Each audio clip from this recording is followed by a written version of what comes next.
Last year, I had testimony in Mandarin and Taiwanese, and I plan to have a Cantonese one by the end of this year.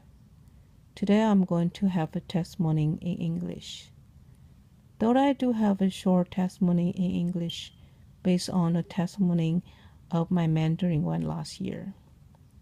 Once upon a time, oh, I'm just kidding. That was 20 something years ago. I was not yet a Christian. I had conversations with God.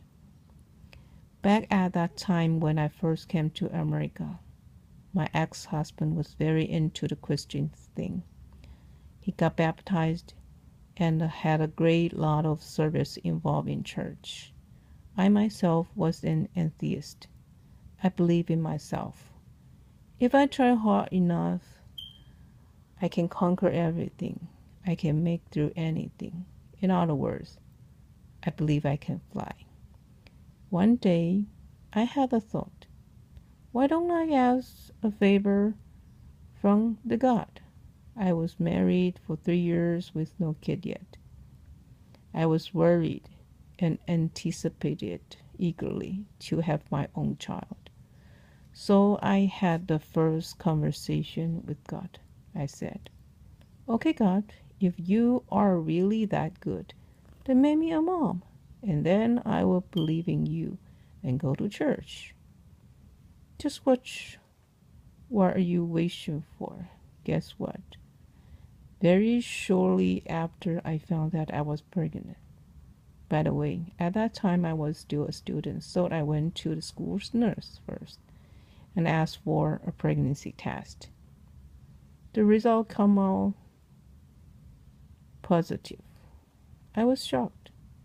I must, because the nurse asked me, is this an unexpected pregnancy? Ran home to tell the news on the way.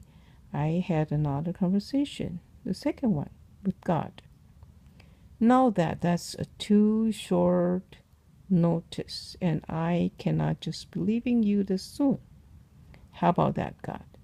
Give me some more time. Yeah, I tried to negotiating with God.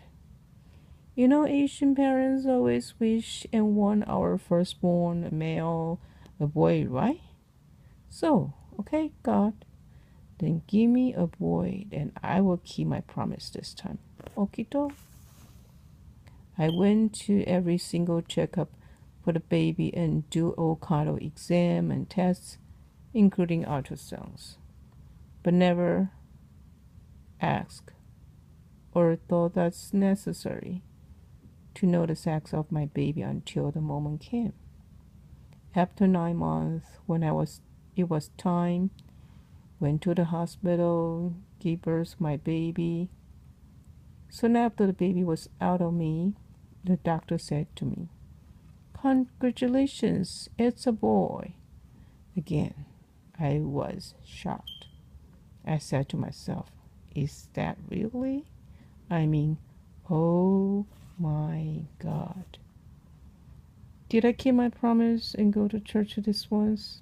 Nope, I didn't. I have to say that I'm a very protective parent. That's just another excuse. You can say that again. Therefore, how can I take my newborn to the public?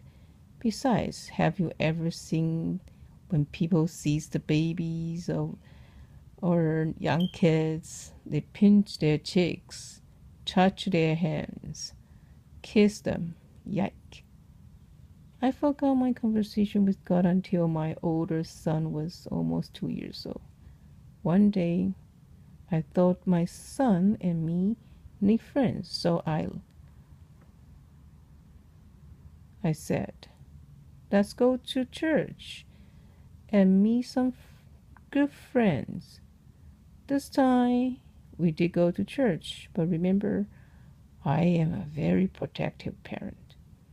You all know that when we come to church, parents go to their own adult service, and the kids go to either nursery or children's Sunday school or youth service.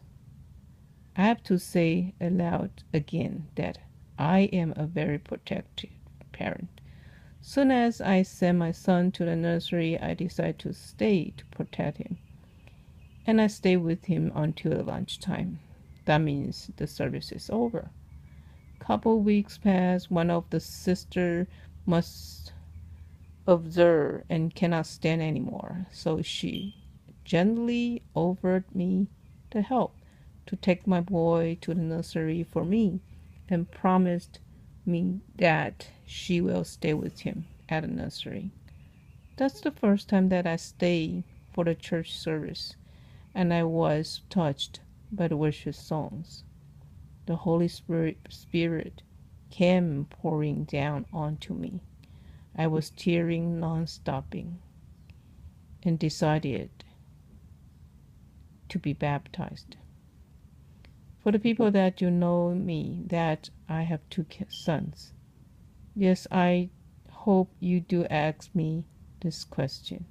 What about your second son? Did you get to talk to God this time for your second child? You have a question, and I've got the answer for you.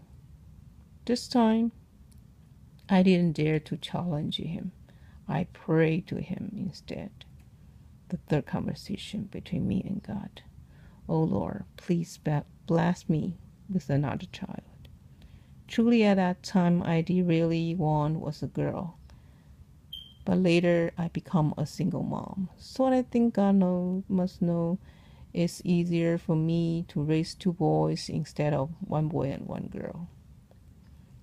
I dare to dishonor, challenge, negotiate, and break the promises with God. But still, He loves me dearly, and He knows me thoroughly. Lastly, before close my testimony, here are 3 Bible verses and 1 song that I want to share. Don't stop believing and keep praying. The end.